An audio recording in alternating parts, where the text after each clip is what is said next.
বন্ধুরা, তো দেখো এটা হলো চাল কুমড়ো।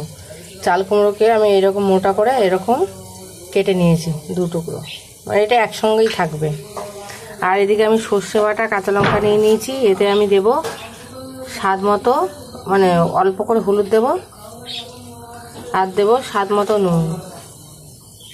আর যেহেতু এতে সর্ষে বাটার মধ্যে অলরেডি আমি কাঁচা লঙ্কা বেটে নিয়েছি, তো তার জন্য এটা আর কিছু করব না। এবার এটা ভালো করে আমি একটু মাখিয়ে নেব। বন্ধুরা, আমার এটাকে ভালো করে মাখিয়ে নিয়েছি। এবার এটাকে একটা সরিয়ে নিচ্ছি। এবার এইটা খুলে এটাই ভালো করে নিয়ে এইভাবে আমি ঠিক এরকম করে বসিয়ে নেব। নেওয়ার পরে তারপরে এটা ভালো করে চেপে দেব। এটা কোনো কাজ হয়নি, এখানে আরো কিছু কাজ করতে হবে। তো চলো, কিন্তু পাতলা বাটলে হবে না, বুঝতে পেরেছো? এরকম শক্ত করেই বাটতে হবে, দেখেছো? আর ঠিক এই দেখো আমি এইভাবে পুর দিয়ে নিয়েছি। এবারে এইভাবে সবকটাই পুর দিয়ে নেব, তারপরে নুন হলুদ এটাকে মাখিয়ে রাখবো কিছুক্ষণ। তো চলো আগে সবকটা তৈরি করে নিই। আমি সবকটাকে লাগিয়ে নিয়েছি। এবার তারপরে এর উপর দিয়ে হালকা করে হলুদ ছিটিয়ে দেবো, যেহেতু হলুদ মাখানো নেই তার জন্য। এগুলোকে পুরোপুরিভাবে হলুদ মাখিয়ে নেবো, আর এই লবণ ছিটিয়ে নিলাম হালকা করে। এইগুলোকে মাখিয়ে কিছুক্ষণের জন্য রেখে দেবো।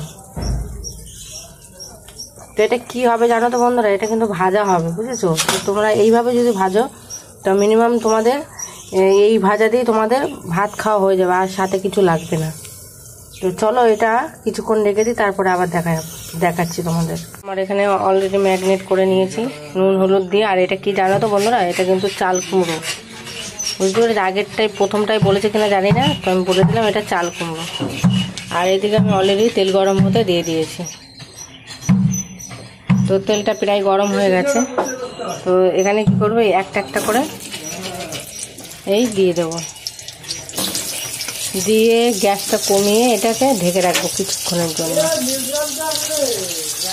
তাহলে কি হবে, এরকম মোটা মোটা করে দিয়া তো, তাহলে এটাকে ভাজা হয়ে যাবে ভালোভাবে। তো এটাকে ঢেকে দিই কিছুক্ষণের জন্য, গ্যাসটা হালকা করে কমিয়ে দিলাম।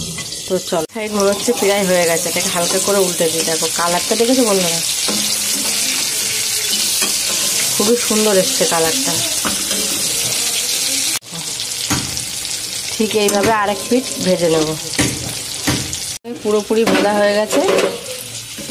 তো এবার আমি আস্তে করে তুলে নেব। তো এই ভিডিওটা তোমাদের কার কার ভালো লাগলো একটু লাইক কমেন্ট করবে। আর এইসব কিন্তু গরম গরম ভাত দিয়েই বেশি ভালো লাগবে বন্ধুরা।